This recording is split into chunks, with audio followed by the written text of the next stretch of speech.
In 1805, Napoleon Bonaparte stood on the cliffs of Boulogne with 150,000 men staring across the Channel at Britain, the only nation refusing to kneel.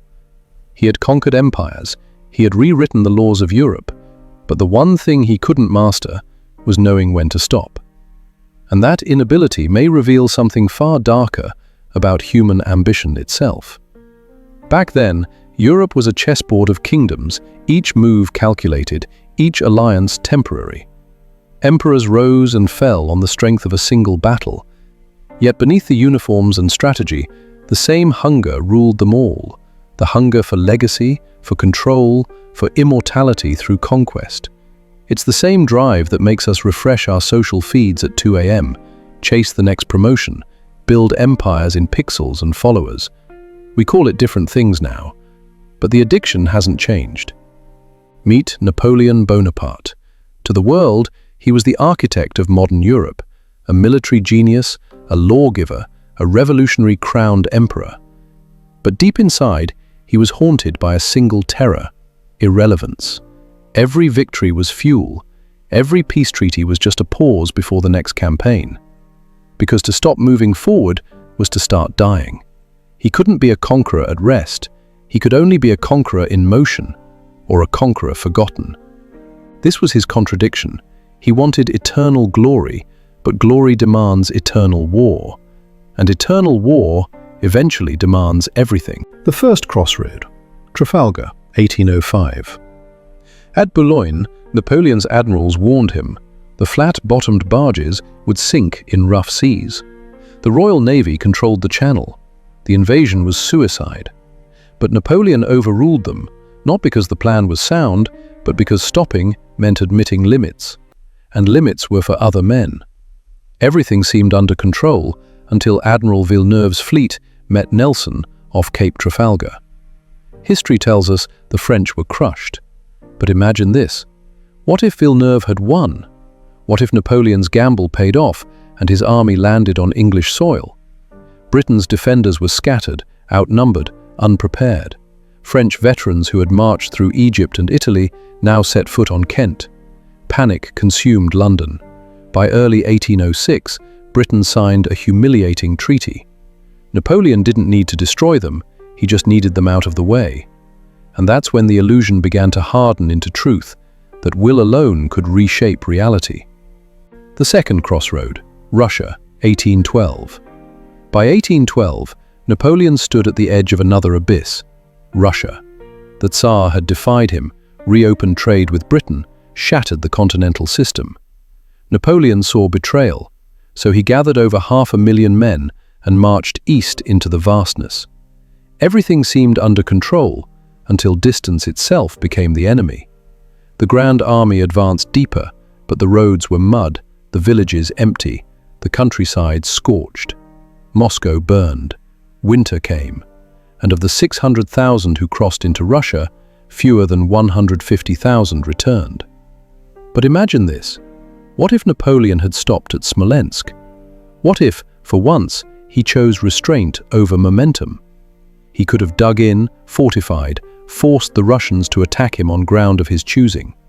By spring 1813, he could have struck from a position of strength, preserved his army, broken the Russian resolve, forced the Tsar to terms. The victory wouldn't have been glorious, but it would have been real. And survival, not glory, is what empires need. The third crossroad, Leipzig, 1813. After the disaster in Russia, Napoleon's allies began to doubt. Bavaria, Württemberg, Saxony.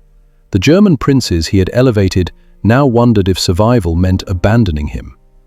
At Leipzig, in October 1813, 3 coalition armies converged, over 257,000 men against barely half that number. Everything seemed under control until Napoleon's German allies began to waver. Historically, they defected. The Battle of Nations became his tomb. But imagine this. What if Napoleon had listened to his advisors? What if he had promised Bavaria new territory, granted Württemberg autonomy, shielded Saxony from exploitation? What if, instead of demanding loyalty through fear, he had bought it through shared interest? The The battle could have been his greatest triumph. The coalition could have shattered, Austria humiliated, Prussia bled white, Russia isolated, and Napoleon, master of Europe once more. From that moment, truth began to decay, the truth that empires are not held by force alone, but by knowing when force is no longer enough. In each alternate path, Napoleon gets more time. Britain subdued after Trafalgar. Russia neutralized after Smolensk. The coalition crushed at Leipzig. His brothers rule from Madrid to Naples. His marshals govern from the Rhine to Warsaw. The dynasty seems secure. But here's the irony. In getting what he wanted, total dominance, he would have set the stage for his own ruin. Because Napoleon's empire wasn't built on administration or diplomacy. It was built on military glory. His finances needed constant plunder. His reputation needed constant victories. His identity needed constant war. In the end, he got what he wanted, and that was the beginning of his ruin. An empire that couldn't stop conquering was an empire that couldn't survive peace. Carl Jung once wrote, "The healthy man does not torture others. Generally, it is the tortured who turn into torturers." And perhaps that's the secret buried in Napoleon's story. He wasn't a monster from birth. He was a man tortured by his own insatiable hunger, a hunger that no throne could satisfy, no victory could end. The tragedy wasn't that he lost. The tragedy was that winning would have only delayed the collapse. Because the empire he was really trying to conquer wasn't Europe. It wasn't Russia or Britain or Austria. It was the void inside himself. The fear that without constant motion, without endless achievement, he would be revealed as ordinary. Just another Corsican officer. Just another mortal man. And so he kept pushing. Not because victory was possible, but because stopping felt like dying. This is the paradox of ambition.